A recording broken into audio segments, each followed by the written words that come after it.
सामने लोकसभा चुनाव है दोस्तों। इसी साल 2024 में लोकसभा चुनाव है। महज 2 महीनों में चुनाव का ऐलान हो जाएगा और तीसरी बार मोदी जी प्रधानमंत्री बन पाए, इसके लिए ये 2 व्यक्ति अमित शाह और दूसरा ईडी के वर्तमान डायरेक्टर राहुल नवीन है। ये 2 व्यक्ति जो है पूरी तरह से कोशिश कर रहे हैं कि मोदी जी तीसरी बार के लिए प्रधानमंत्री बन जाए।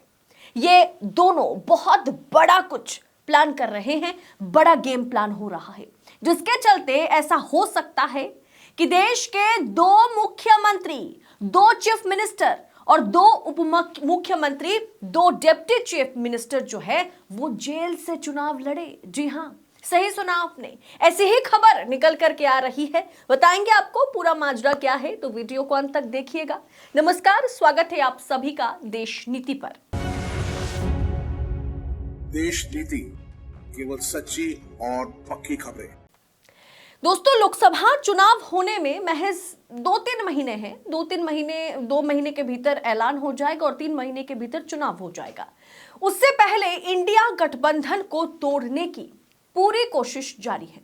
नीतीश कुमार एनडीए में लौट सकते हैं या नहीं, इसे लेकर के खबरें वायरल हो रही है। और चौंकाइएगा मत, खबर यह भी है, आपको मैं बता रही हूं, अंदर खाने की खबर है ये, कि 2 चीफ मिनिस्टर और 2 डिप्टी चीफ मिनिस्टर जेल से चुनाव लड़ सकते हैं और इसी की तैयारियां शुरू हो गई है, क्योंकि माना जा रहा है कि गुजरात लॉबी 2024 का गेम इसी तरह से खेलने का प्लान बना रही है। अभी मोदी और अमित शाह का फोकस जो है वो 4 बड़े नेता पर है। 2 चीफ मिनिस्टर हैं, 2 डिप्टी चीफ मिनिस्टर हैं, 4 जो है 4 बिग प्लेयर्स आप इसे कह सकते हैं।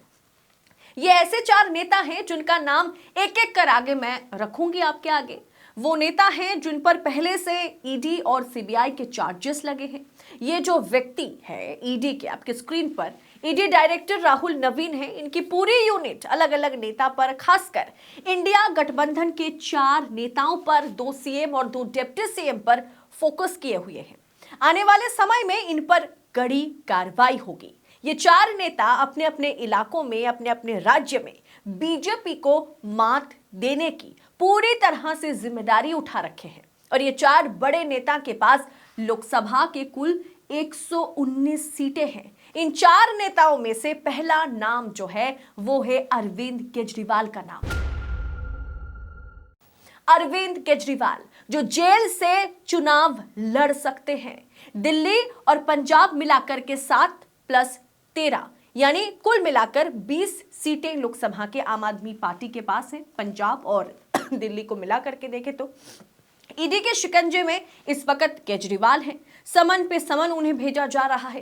केजरीवाल एक बार के लिए भी ईडी दफ्तर में नहीं पहुंचे, वो हर बार इस समन को स्किप कर रहे हैं। लीकर मामले में एक के बाद एक कद्दावर नेता, सांसद आम आदमी पार्टी के, चाहे आप मनीष सिसोदिया को ले लीजिए, चाहे आप संजय सिंह को ले लीजिए, और अब बारी केजरीवाल की है। केजरीवाल को जेल में डालने की पूरी तरह से कोशिश और साजिश चल रही है।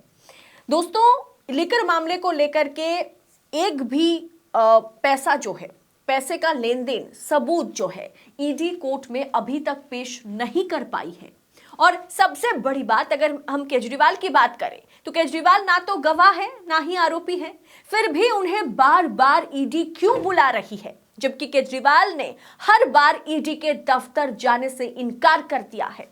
और वहीं पर मनीष सिसोदिया की गिरफ्तारी होती है, संजय सिंह की गिरफ्तारी होती है, और अब धावा जो है वो केजरीवाल पर बोला जाएगा। दोस्तों, केजरीवाल का कहना है कि क्या हो रहा है कि 2024 में उन्हें लगता है कि 2024 चुनाव से, इंडिया गठबंधन से केजरीवाल को दूर रखने की कोशिश की जा रही है। और सबसे बड़ी बात कि उन्हें जेल भेजने की साजिश भारतीय जनता पार्टी की सरकार, नरेंद्र मोदी, गुजरात लॉबी रचते हुए नजर आ रहे हैं।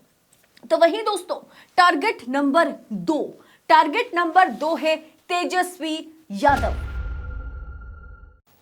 तेजस्वी यादव बहुत बड़े नेता हैं। वो इतना लाइमलाइट पर नहीं होते, लेकिन तेजस्वी यादव बिहार के सबसे बड़े नेता के तौर पर इस वक्त देखे जाते हैं। बिहार चुनाव में सबसे ज्यादा सीटें तेजस्वी के बदौलत ही आरजेडी को मिली थी और आरजेडी के पास जेडीयू और बीजेपी से भी ज्यादा सीटें आई थी। यानी आज अगर बिहार में सरकार का आधार कौन है माना जाए तो वो तेजस्वी यादव है। नीतीश कुमार और तेजस्वी यादव के लिए माना जाता है कि जैसे ही नीतीश कुमार बिहार छोड़ करके दिल्ली जाएंगे, दिल्ली का बागडोर संभालेंगे, वैसे ही तेजस्वी को ना बिहार सौंपा जाएगा। और नीतीश कुमार और तेजस्वी यादव के बीच रिश्ते को जिस तरह से मीडिया प्लेटफॉर्म पर दिखाया जाता है वैसा नहीं है। लालू यादव का हाल ही में बयान आया कि लालू और नीतीश अलग नहीं है, तेजस्वी और नीतीश अलग नहीं है, आरजेडी और जेडीयू अलग नहीं है। उसी तरह से तेजस्वी को पूरी तरह से बिहार का बागडोर संभालने का मौका नीतीश कुमार देना चाहते हैं। और वहीं अगर बिहार की बात करें तो बिहार में कुल लोकसभा सीटें जो है वो 40 है। भारतीय जनता पार्टी ने, बीजेपी ने पिछली बार 39 सीटें लेकर के बीजेपी गई थी, क्योंकि भाजपा के साथ उस वक्त नीतीश कुमार थे। लेकिन अब क्लीन स्वीप करना आसान नहीं है, क्योंकि नीतीश कुमार और तेजस्वी साथ है। इसीलिए नीतीश नहीं, टारगेट जो है वो लालू परिवार है, क्योंकि नीतीश कुमार कहीं फिर से एनडीए में ना आ जाए, नीतीश कुमार कहीं फिर से नरेंद्र मोदी के आगे झुक ना जाए। और साथ ही साथ ये माना जा रहा है कि ईडी ने खूब खंगाला, लेकिन नीतीश कुमार के खिलाफ उस तरह के कोई मामले वो इकट्ठा नहीं कर पाए, कोई सबूत नहीं जुटा पाए। और नीतीश कुमार पर अगर ईडी का शिकंजा कसता है तो नीतीश कुमार भी छोड़ने वालों में से नहीं है। इसीलिए टारगेट जो है वो लालू परिवार है, इसीलिए टारगेट जो है वो तेजस्वी यादव है। 2004 का जो पुराना मामला है तेजस्वी के खिलाफ, उस फाइल को खोला गया। पुरानी फाइलें, 20 साल पुरानी फाइलें खोली गई दोस्तों तेजस्वी को लेकर के। 22 दिसंबर को ईडी समन भेजती है, लेकिन तेजस्वी उसे भी स्किप कर देते हैं। और तेजस्वी यादव, कहा जा रहा है कि चुनाव से 24 के चुनाव जैसे जैसे सामने आता जाएगा, नजदीक आता जाएगा, सबसे पहले तेजस्वी यादव को बिहार में उठाया जाएगा। यानी एक डिप्टी सीएम है तेजस्वी यादव जो जेल से चुनाव लड़ सकते हैं और वो बाकायदा लड़ने के लिए तैयार भी है। तीसरा नाम है दोस्तों हेमंत सोरेन। जी हां, झारखंड के जेएमएम के प्रमुख और झारखंड के मुख्यमंत्री हेमंत सोरेन वो तीसरा नाम है। वो दूसरा मुख्यमंत्री हैं जो चुनाव जेल से लड़ सकते हैं। दोस्तों, मोदी जी का प्रॉब्लम है, या कहें कि मोदी जी को कोई चीज को अगर पर्सनली ले लेते हैं, कहा ऐसा जाता है, राजनीतिक एक्सपर्ट्स ऐसा मानते हैं कि अगर मोदी जी किसी चीज को पर्सनल ले लेते हैं ना, तो उनके डिक्शनरी में फॉरगिव और फॉरगेट ये 2 वर्ड मोदी जी इस पर विश्वास नहीं रखते।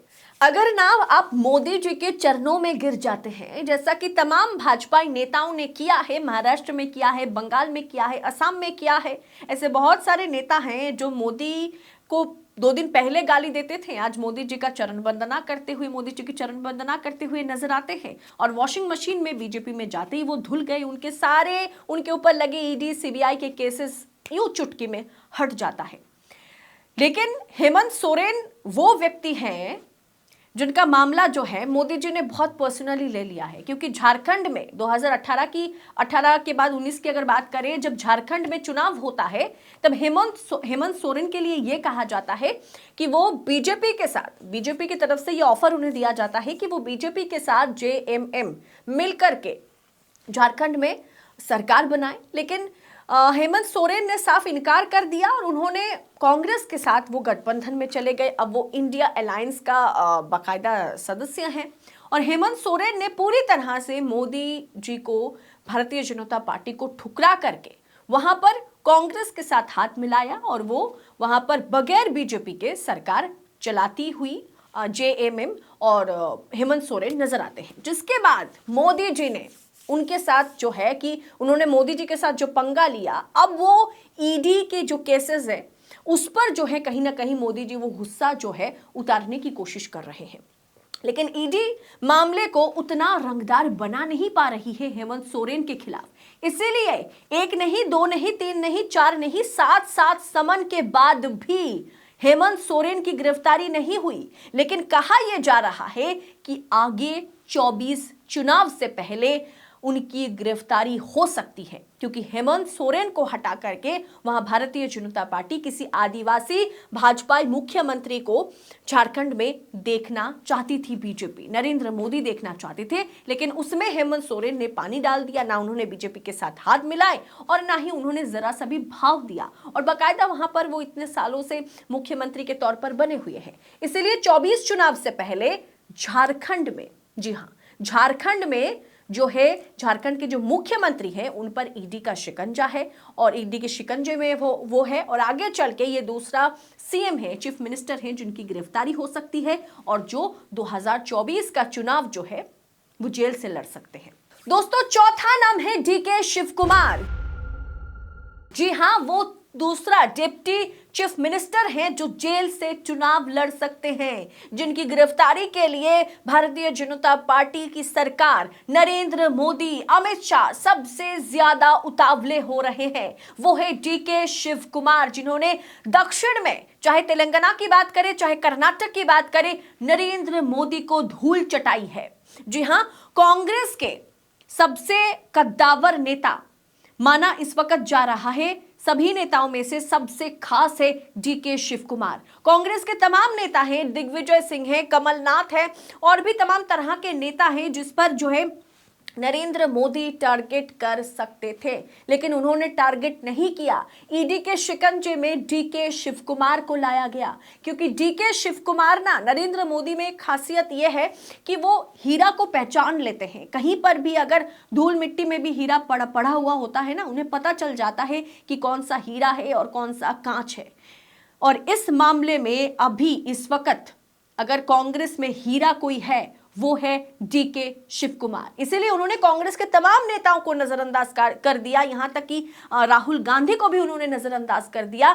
लेकिन दक्षिण भारत का जो चाणक्य है कांग्रेस के लिए, उस डीके शिव कुमार पर ईडी और नरेंद्र मोदी की नजर है, क्योंकि उन्हें मालूम है कि हीरा कौन है, और कांग्रेस में अभी हीरा कोई और नहीं बल्कि डीके शिव कुमार है।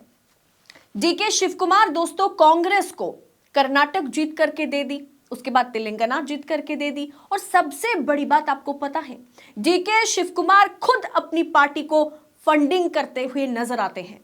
वो बड़े बिजनेसमैन हैं, उनके कारोबार बहुत अच्छा खासा चलता है, जिसके चलते वो खुद अपनी पार्टी को, चुनाव को फंड करते हैं। खुद का पैसा वो पार्टी में लगाते हैं, चुनाव में खर्चा कर देते हैं।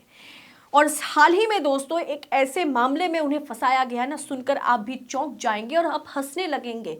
उस हिसाब से तो हर एक मीडिया, हर एक भाजपा नेता पर कुछ ना कुछ केसेस दर्ज हो जानी चाहिए। जय हिंद न्यूज चैनल नाम का एक साउथ में एक पॉपुलर न्यूज चैनल है, जो मलयालम न्यूज चैनल है। डीके शिव कुमार ने, केरला का न्यूज चैनल है, डीके शिव कुमार ने उस चैनल में कुछ पैसा दिया, ऐसा उन पर आरोप लगा, और इस आरोप के चलते ये कहा जा रहा है डीके शिव कुमार को ईडी ने समन भेजा कि आपने इस जय हिंद न्यूज चैनल को क्यों पैसा दे दी भाई। जय हिंद न्यूज चैनल के जो एमडी है, जो वहां के सीईओ है, जो वहां के बड़े बड़े एंकर्स है, उन्हें तलब किया जा रहा है, उनसे सवाल पूछा जा रहा है कि आखिर डीके शिव कुमार ने क्यों पैसा दिया है जय हिंद न्यूज चैनल को। उस हिसाब से देखा जाए तो ऐसे तमाम यूट्यूब चैनल से, तमाम प्रिंट मीडिया है, तमाम नेशनल मीडिया है, जहां कहीं ना कहीं पर जो है बीजेपी की फंडिंग उन चैनलों में, उन पत्रकारों पर बीजेपी फंडिंग करती है। अगर उस हिसाब से देखा जाए तो बीजेपी की लिस्ट तो बड़ी लंबी हो जाएगी। और सिर्फ इतनी सी एक छोटा सा केस आप इसे कह सकते हैं, इस केस के चलते डीके शिव कुमार पर ईडी का शिकंजा जो है कसा जा रहा है। डीके शिव कुमार पर शिव कुमार को ईडी ने शिकंजे में लिया है। एक तरफ जय हिंद न्यूज चैनल, एक तरफ डीके शिव कुमार के बीच कनेक्शन क्या है, क्यों पैसों का लेन देन हुआ, इस पर अब ईडी फोकस करती हुई नजर आ रही है। किसके इशारे पर कर रही है ये आप समझदार हैं, आप समझ गए होंगे।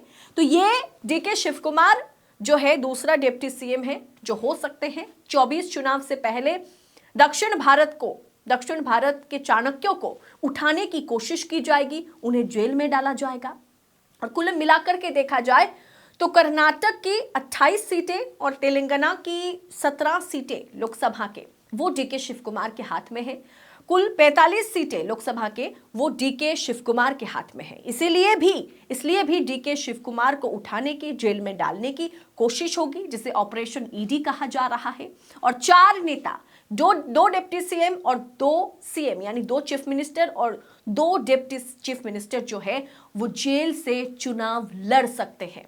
कौन कौन? अरविंद केजरीवाल, उसके बाद डिप्टी सीएम तेजस्वी यादव, उसके बाद हेमंत सोरेन झारखंड के सीएम और कर्नाटक के deputy CM DK Shiv Kumar. ED का जो ऑपरेशन होगा, ऑपरेशन ईडी, तो ये 4 नेता अगर जेल से चुनाव लड़ते हैं तो नतीजे क्या आएंगे?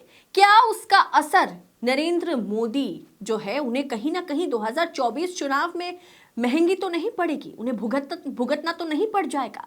आप अपनी राय कमेंट कर हमारे साथ जरूर शेयर कीजिएगा। बाकी राजनीति और राजनेताओं से जुड़ी तमाम खबरों को हम यूं ही आप तक पूरी पड़ताल के साथ पहुंचा सके, इसके लिए हमें आपके सपोर्ट की जरूरत होगी। देश नीति को अपना भरपूर सपोर्ट दे, चैनल को सब्सक्राइब करें और आजाद मीडिया को सपोर्ट करने के लिए हो सके तो आर्थिक तौर पर देश नीति की मदद करें। अंत में थैंक्स ऑप्शन का इस्तेमाल जरूर करें। फेसबुक और ट्विटर पर चैनल को फॉलो जरूर कीजिएगा। बहुत बहुत शुक्रिया। जय हिंद, जय भारत।